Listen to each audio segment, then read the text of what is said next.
Esse ano nós tivemos os Jogos Olímpicos no Rio de Janeiro. Como de costume, de 4 em 4 anos, eles são disputados. Eu, particularmente, gosto muito dos Jogos Olímpicos, eu gosto muito das Olimpíadas, e só nelas você vê algumas cenas interessantes. Por exemplo, eu estava torcendo para o tiro ao alvo. Eu acho que eu nunca mais vou assistir um campeonato de tiro ao alvo na minha vida, mas o brasileiro estava na final, e eu ficava torcendo para o rapaz lá, acho que era o vietnamita, errar o bendito alvo, ele não errou. Então, esses esportes mais estranhos, você consegue acompanhar. Estranhos não, né, irmão? Estranhos para nós. Há quem se dedique e pratique esses esportes.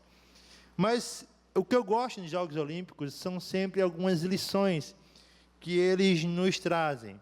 Uma, particularmente, ficou muito gravada em meu coração. Foi nos Jogos Olímpicos de 2004, em Atenas.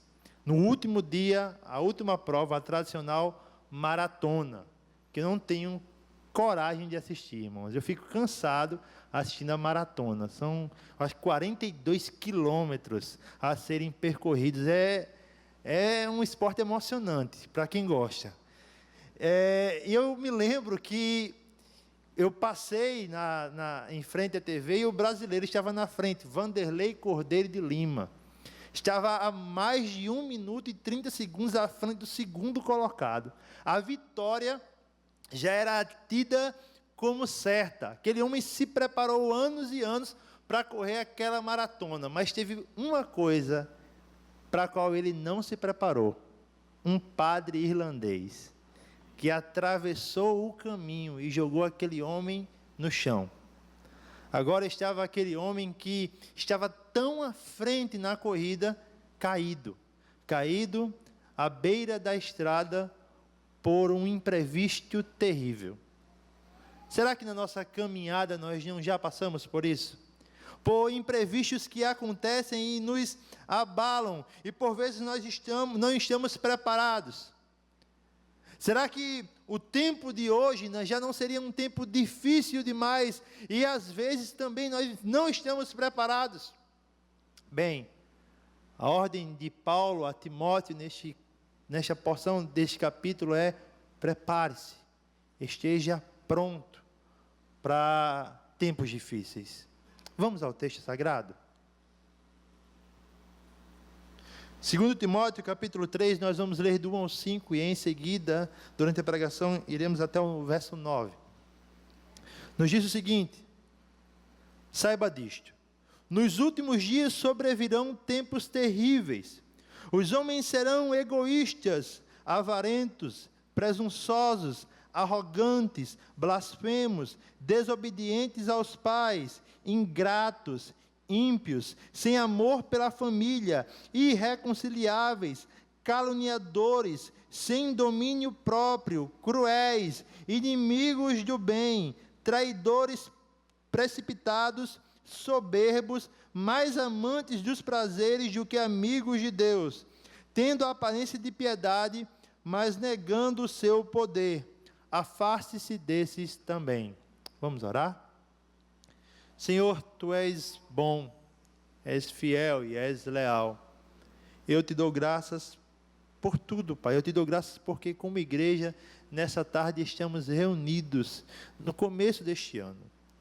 Pai, nos ajuda a glorificarmos o Teu nome de uma forma melhor neste ano, para que o Teu reino, Senhor, possa ser expandido mais e mais vezes. Nós te louvamos por tudo que já aconteceu, pelo evangelho que foi cantado. Agora te pedimos misericordiosamente, fala conosco através da exposição do texto bíblico. Nós sabemos, Senhor, que a eficiência não se encontra no pregador, mas na mensagem que Tu deixaste. É o que te pedimos, Pai, no nome do Filho Jesus Cristo. Amém. Em nossa corrida na fé, como eu já falei, nós também passamos por várias situações difíceis. E é para essas situações tenebrosas, difíceis, que Paulo também escreve a sua carta. Nós temos que nos lembrar o propósito dessa carta, Carlos Oswaldo Pinto vai nos dizer que essa carta tem o propósito de motivar Timóteo a assumir o ministério de Paulo, suportando as provas de um ministério com perseverança e pureza. É uma carta que impulsiona Timóteo a permanecer firme no ministério e seguir, como diz o título da nossa série, avante, caminhar para frente, não desistir. O interessante é que Paulo convoca Timóteo a isso, mas não deixa Timóteo inocente do que ele passaria, da época que ele estaria vivendo. Ele não toma Timóteo por bobo, mas antes esclarece tudo. Ele prepara Timóteo para os tempos difíceis que viriam logo, logo.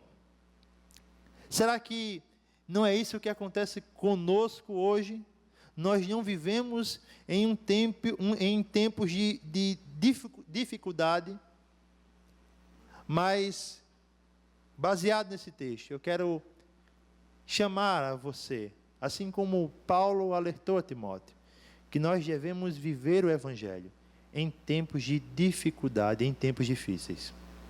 E eu quero pensar junto com você em algumas verdades sobre isso.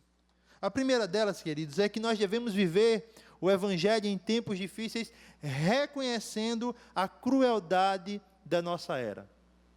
O texto começa com Paulo esclarecendo as coisas. Ele diz a Timóteo: torne-se ciente, saiba disto, tenha conhecimento das coisas que virão. Ele usa a expressão últimos dias. Para alguns, essa expressão pode dar a ideia de um tempo que está no limiar da volta de Cristo.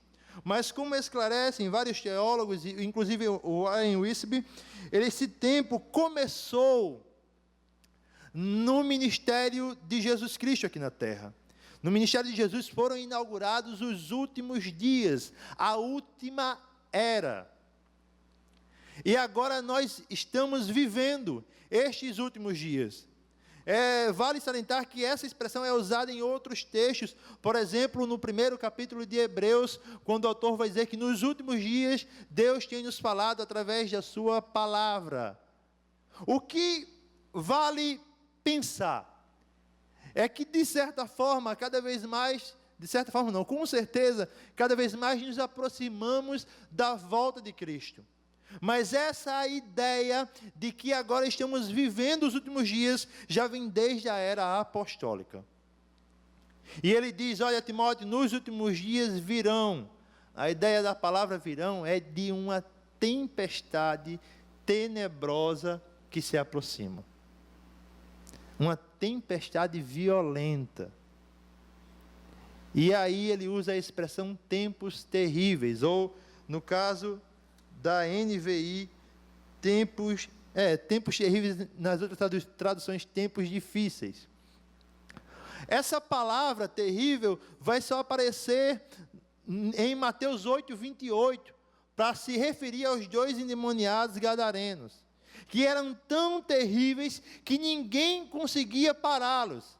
Eles provocavam o terror, a violência. O que nós aprendemos nesse texto é que esses últimos dias serão tempos difíceis, violentos, em que o mundo entrará em choque com o Evangelho. Nós viveremos tempos de duras oposições.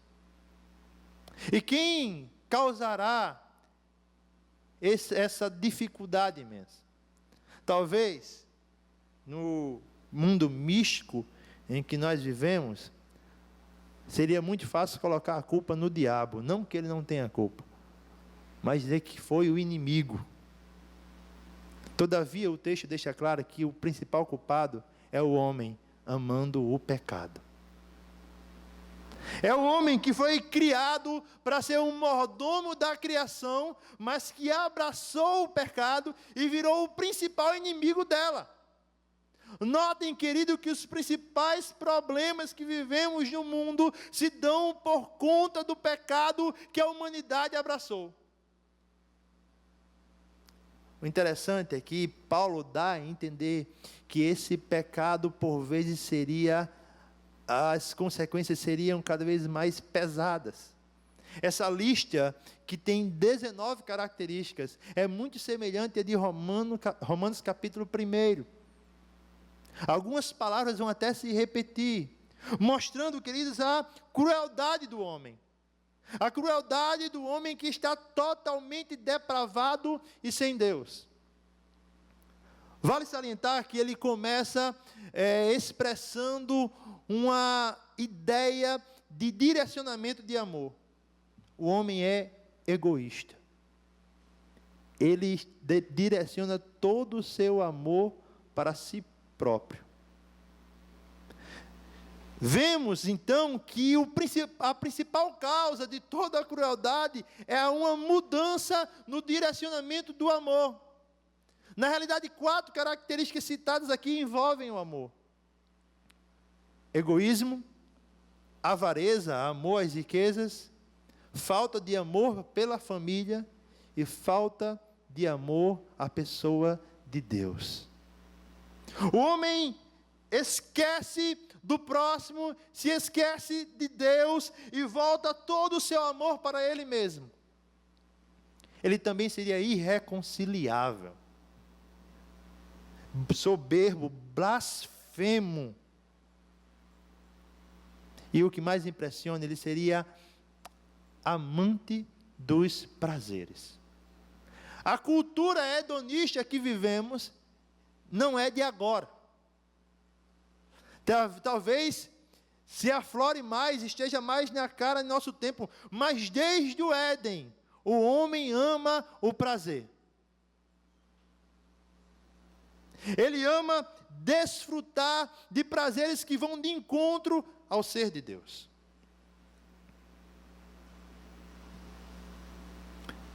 Mas o que mais me choca nesse texto, queridos, não é a crueldade do ímpio, mas é em como Paulo deixa claro que esse tipo de pessoa estaria inserido na igreja. O versículo 5 vai nos dar essa ideia, quando ele nos diz: tendo a aparência de piedade, mas negando o seu poder, afaste-se desses também.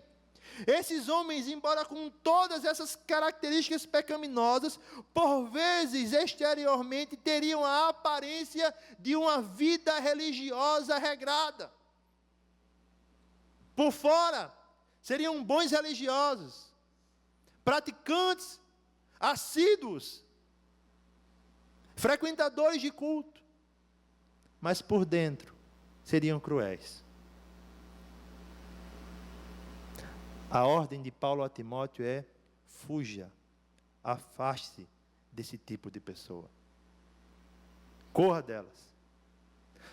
Vale salientar, Paulo não está mandando Timóteo não ter relacionamento com aqueles que não são cristãos. Mas assim como na carta de 1 Coríntios ele alertou, nós não devemos manter relacionamento com aquele que se diz cristão e não é. Com aquele que escarnece, zomba do Evangelho. Esse tipo de pessoa é uma vergonha, e envergonha a Cristo. É uma pedra na estrada do Evangelho. Desse tipo de pessoa nós temos que fugir, nós temos que correr, e é a ordem de Paulo a Timóteo: afaste-se, não tenha contato, não tenha relacionamento. Que lições, queridos, nós podemos aprender nessa passagem? Com certeza a primeira delas é que devemos estar cientes da destruição que o pecado promove no coração da humanidade. Vez por vez nós vemos cada vez mais o homem se tornando desumano. Você já parou para pensar, ou já deve ter visto, ligado sua TV e visto tanta crueldade? Parece que o homem se especializa em ser mau. Ele é muito bom em ser mau. O pecado vai de encontro ao que Deus projetou para ele. Ele só se interessa consigo mesmo. É impressionante, queridos, vermos tantos escândalos de corrupções.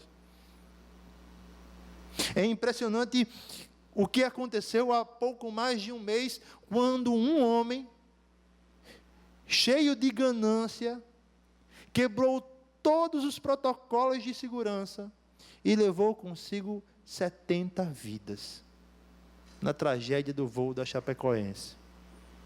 Tudo por ganância, por 10 mil reais a menos no seu bolso. O que nos leva, querido, a pensar que o pecado acaba com a consciência do homem. Na realidade, o pecado destrói, o homem se torna louco. Ele não está na sua natureza normal. O que devemos fazer, queridos, em um mundo tão cruel? Perder as esperanças? Nos tornarmos justiceiros? Me perdoem, meus irmãos, mas por vezes é isso que nós vemos nas redes sociais, crentes compartilhando justiça própria. Você não é detentor da justiça. Você não é o instrumento da vingança. Você é o proclamador da paz e do Evangelho. Você é aquele que deve ser diferente. Você não deve ser vingativo. Nós não devemos ser egoístas. Nós temos que, como Stott fala, andar na contracultura. Estabelecermos uma cultura que seja totalmente diferente da cultura do mundo. Nós temos que caminhar de forma diferente, porque nós estamos vivendo em uma guerra, a guerra do pecado contra a esperança. Esse mundo é desesperançoso, meus irmãos. E eu digo com tristeza, se você olhar para o mundo, você vai perder toda a sua esperança. Se você esperar que a humanidade mude por ela mesma, você vai se decepcionar, você vai quebrar a sua cara. Mas como disse o autor de Hebreus, olhando continuamente para Jesus, o autor e consumador da fé. Olhe para Cristo, meu irmão. Desfrute da esperança que o Evangelho pode fazer brotar em seu coração. Desfrute da esperança em um mundo caído. Desfrute disso através do seu relacionamento com Deus. Aperfeiçoe-se. Seja piedoso. Seja diferente. Quando Paulo escreve isso a Timóteo, é porque ele não só o alerta como seriam os homens, mas também está alertando a Timóteo: não entregue o seu coração. Não se transforme nisso. Porque, não se engane, eu e você estamos completamente suscetíveis a cada uma dessas 19 características. Nós não somos melhores que ninguém. Nós não temos superpoderes. Nós somos tão bons em ser maus quanto qualquer outra pessoa. Mas o que nos preserva? A graça contínua de Deus.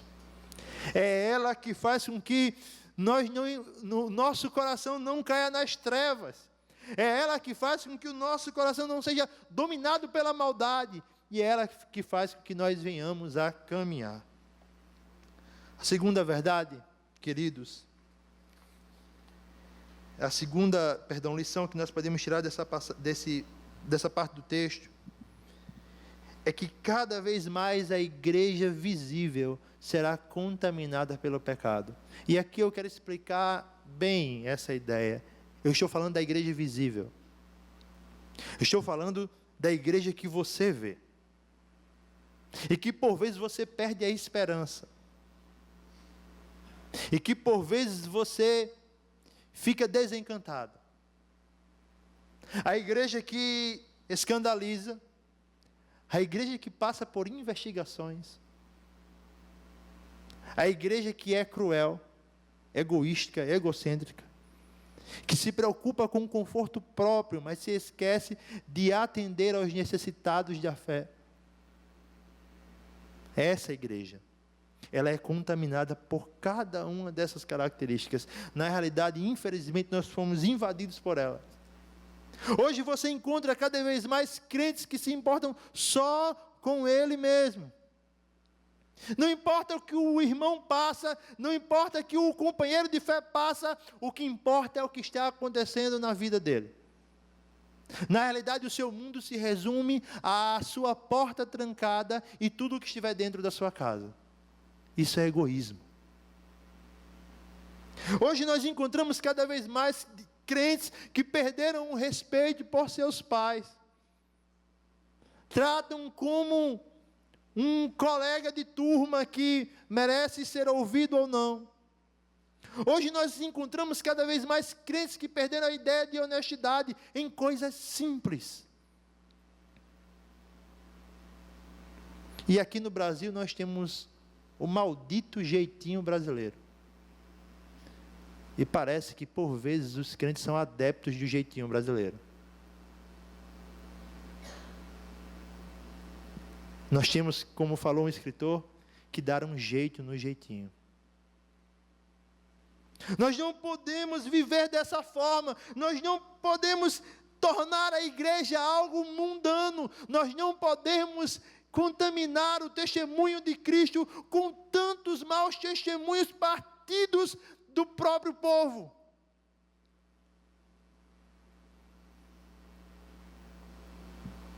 Nós temos que ser diferentes. Nós temos que andar de forma diferente. E nós não podemos inverter as coisas. Por vezes eu e você, queridos, preferimos ter amizade, ter contato, ser amigo íntimo daquele que se diz cristão, mas tem um baita mau testemunho, e nós simplesmente excluímos o ímpio que nunca teve a oportunidade de ter seus olhos abertos ao Evangelho. Mas o que a Bíblia manda é justamente o contrário. A Bíblia manda nós vivermos nesse mundo de forma honesta, mas excluirmos da nossa companhia aquele cristão que dá mau testemunho. Nós temos mania de inverter as coisas. Nós temos mania de inverter as coisas e chamar isso de misericórdia. Mas não percebemos que somos totalmente não misericordiosos com aqueles que jamais conheceram a Cristo.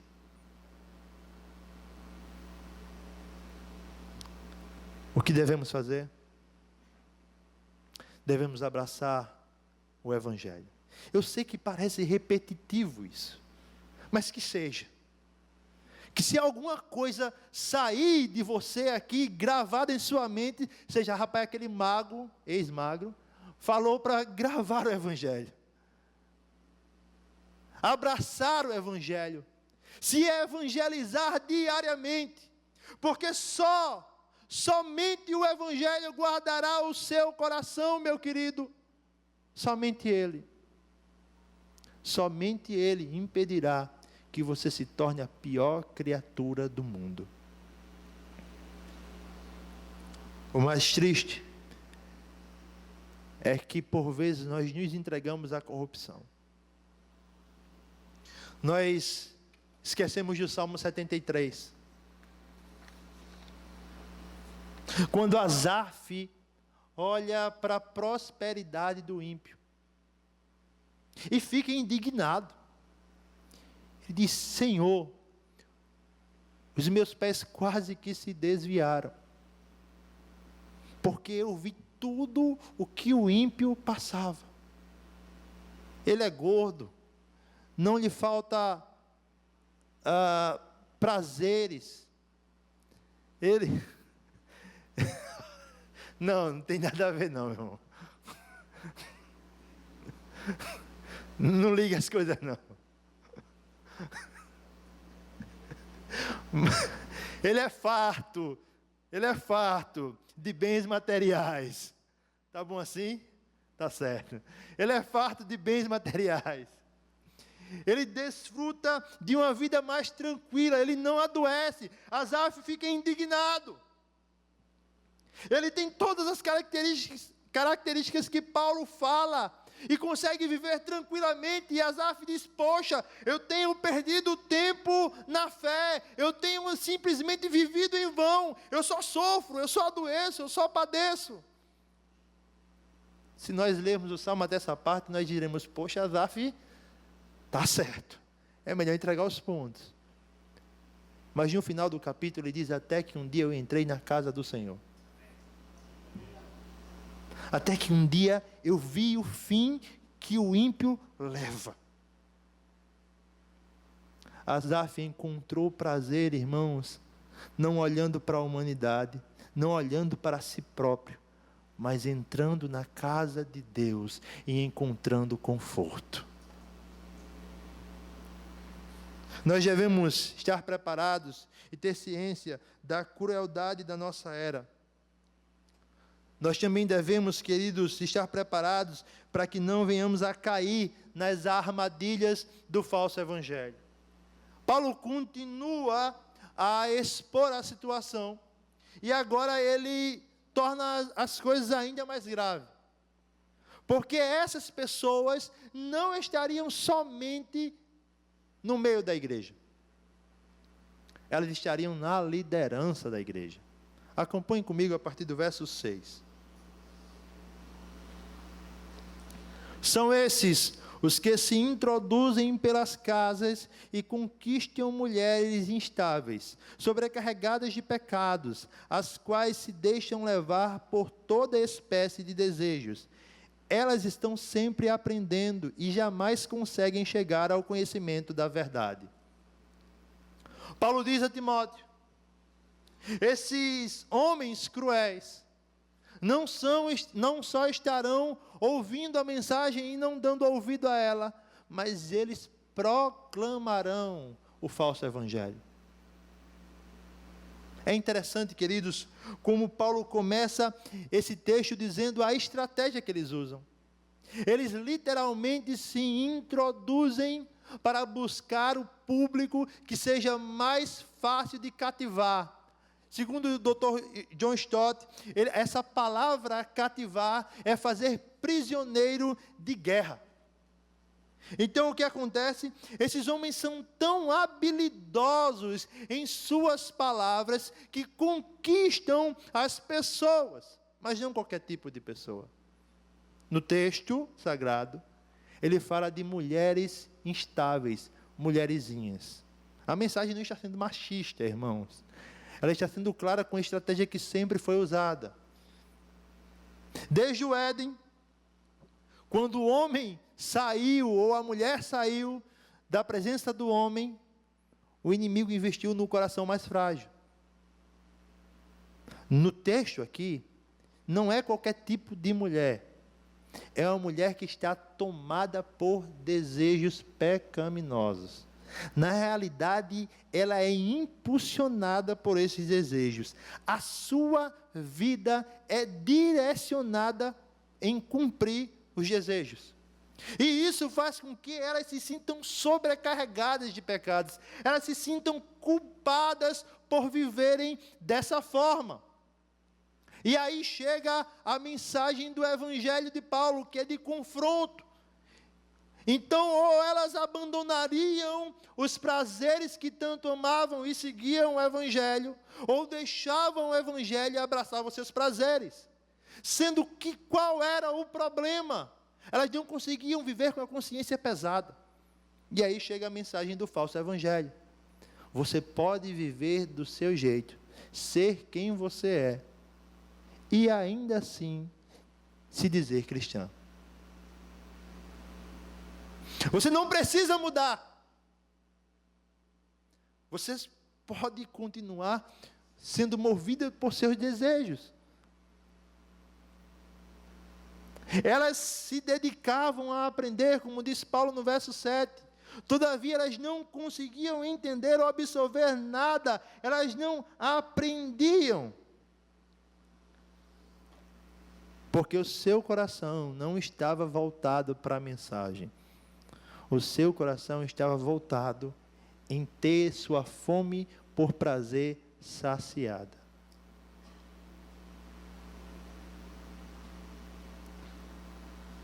Que lições nós podemos tirar, queridos, desses 2 versículos?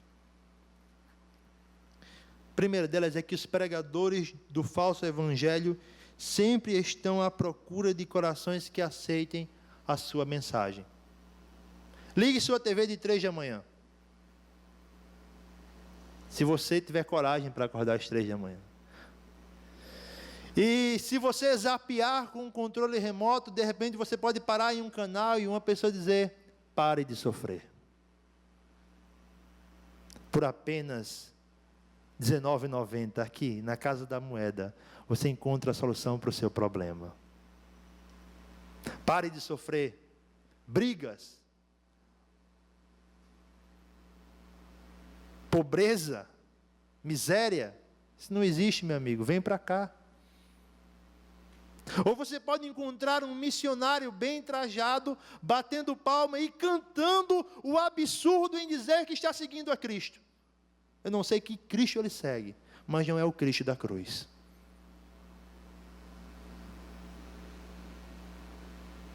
Que mensagem é essa? É a mensagem da facilidade. É a mensagem que simplesmente educa você a manter todos os seus maus costumes pecaminosos.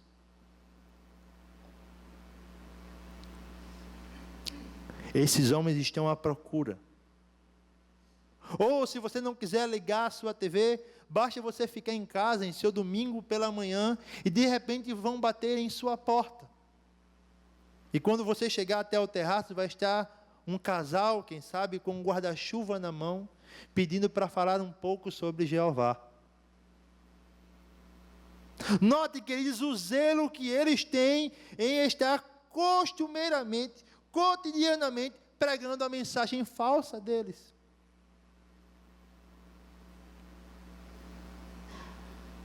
O que eles procuram? Ouvidos que estejam desejosos em uma mensagem descompromissada. Mas quando são esses tipos de pessoa, são mais claras. São mais fáceis de perceber. E quando o falso evangelho invade sorrateiramente a igreja sadia. Quer um exemplo? Nossas músicas. Ontem eu escutei na voz e violão de Marco Teles, Vou Seguir de Cassiane, meu irmão. Eu nunca esperei isso. Foi um negócio inédito para mim. Depois eu vou conversar com o Elias também, que Marco Teles falou que Elias conhece todo o repertório de Chile e Cavalhais também.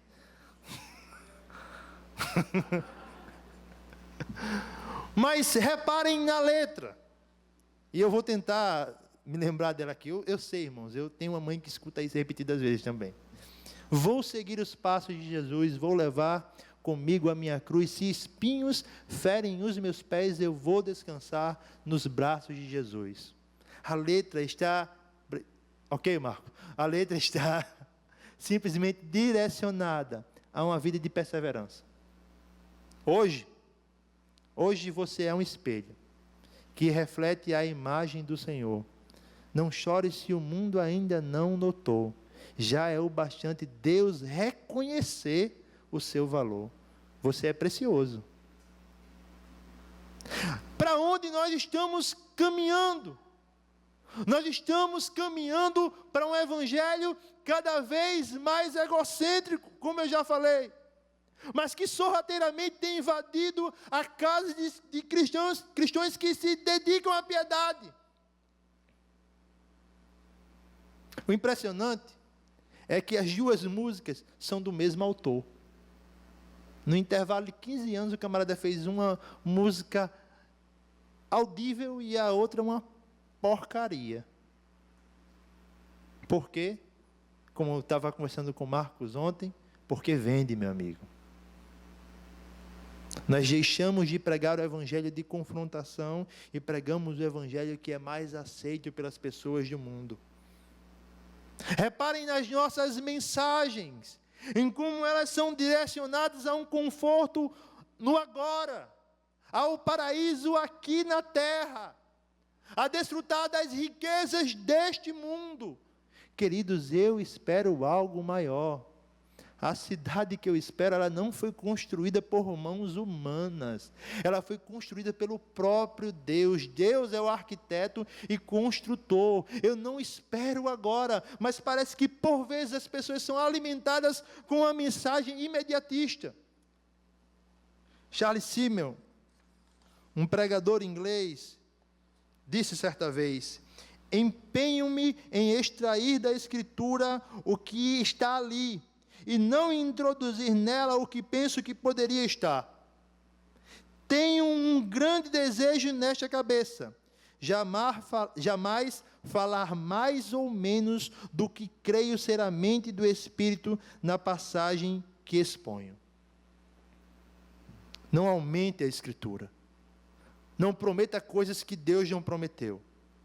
Não diminua ela. Não feche a boca para mandamentos que Deus deixou. Esses são os pregadores de nossa era. Esses são os homens maus que invadem lares. A outra verdade, queridos, é que o falso evangelho só faz nascer crentes falsos. Não gera novo nascimento. O que gera são crentes problemáticos, mimados. Crentes que parecem ter perdido a total pureza. John Stott vai falar sobre o texto em relação a essas mulheres tolas. Ele vai dizer que não era o amor à verdade que as impedia de aprender, mas somente um mórbido amor às novidades. Isso não mudou. Nós vivemos em uma época que o povo quer novidade. É a novidade do momento. É o jeito de ser cristão do momento. São os profetas. Se eu preciso saber que ônibus eu vou pegar amanhã, eu consulto um profeta. Se eu preciso saber se aquele emprego é o certo ou não, eu vou a um profeta. Se eu estou triste e preciso de ânimo, eu vou ao profeta da alegria. Se eu quero saber se vai chover ou não, eu vou ao profeta do tempo. Parece que cada vez mais nós queremos um contato sobrenatural das coisas que é totalmente errado, que a Bíblia não ensina.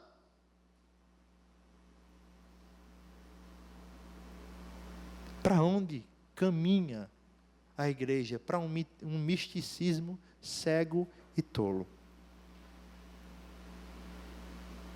O que Paulo conclama a Timóteo não é isso. Disso ele manda ele se afastar. Ele deve manter distância.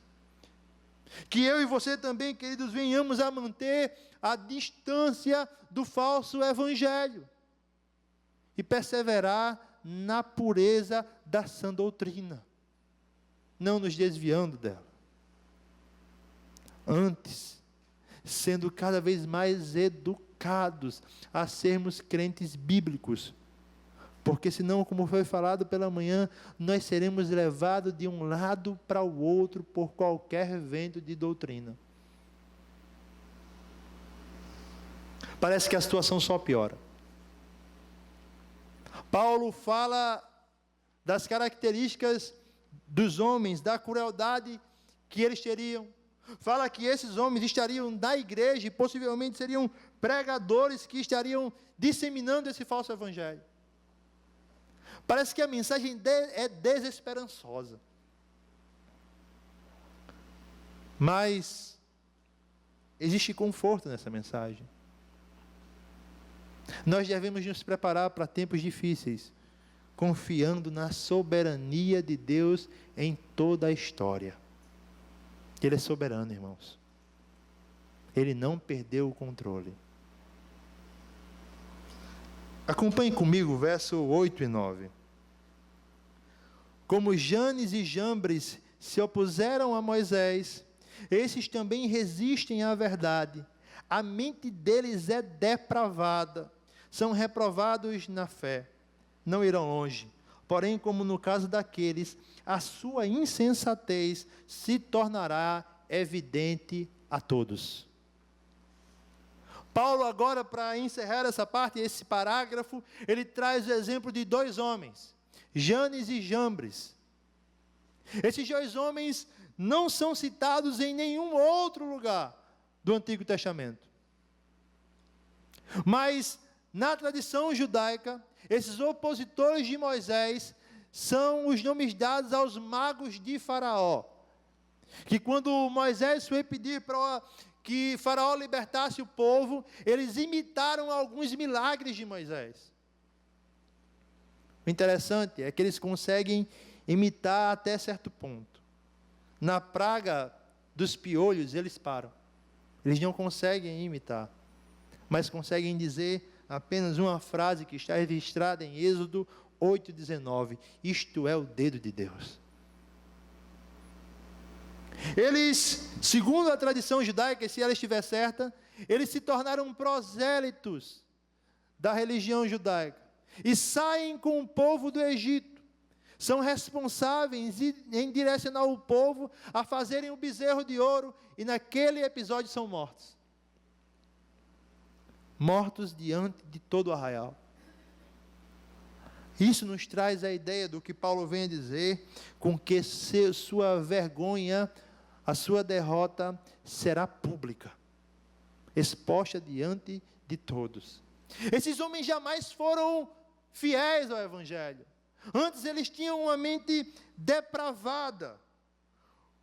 Como vai nos dizer William Hendrickson, no caso deles, o próprio órgão que foi dado aos homens para que pudessem receber as verdades espirituais e refletir sobre elas, se corrompeu total e permanentemente. Eles não tinham um intelecto saudável. Estava totalmente corrompido. Eles são reprovados ministerialmente. O interessante é que quem fala isso é o apóstolo Paulo, que em 1 Timóteo deu todas as características de que os candidatos ao episcopado deveriam ter. Como, queridos, como caminhar com esperança?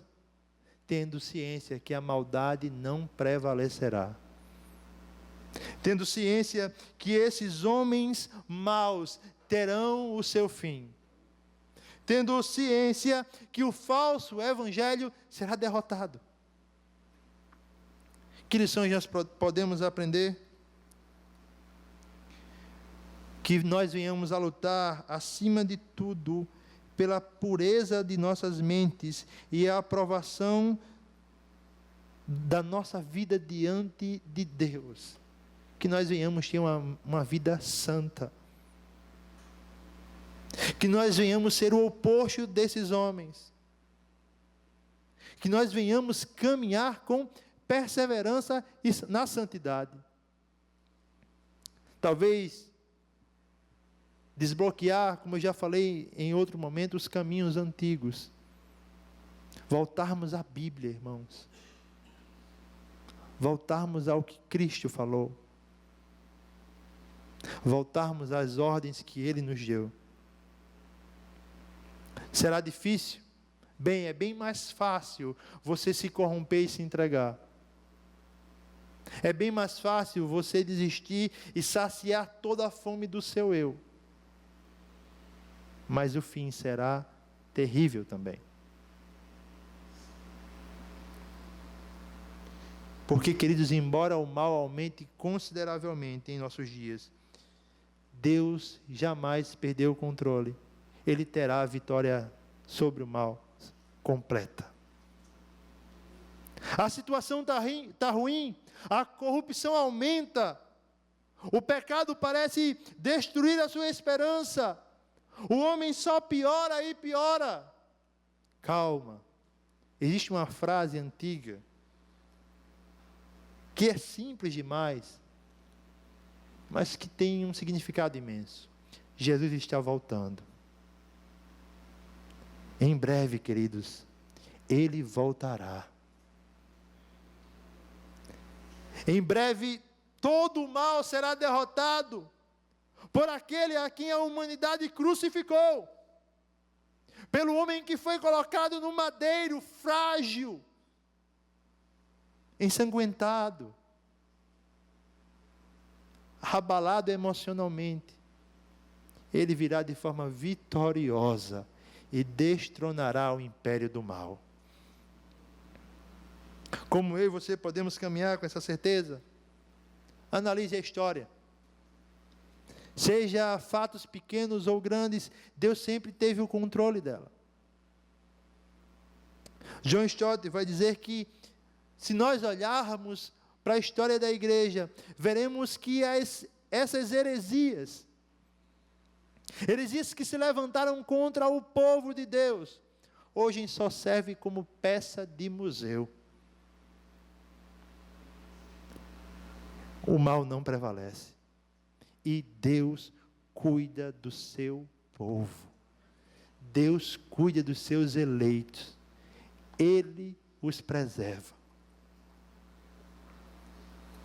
Vanderlei Cordeiro de Lima foi derrubado, posto ao chão. A grande pergunta era o que aconteceria depois de ali.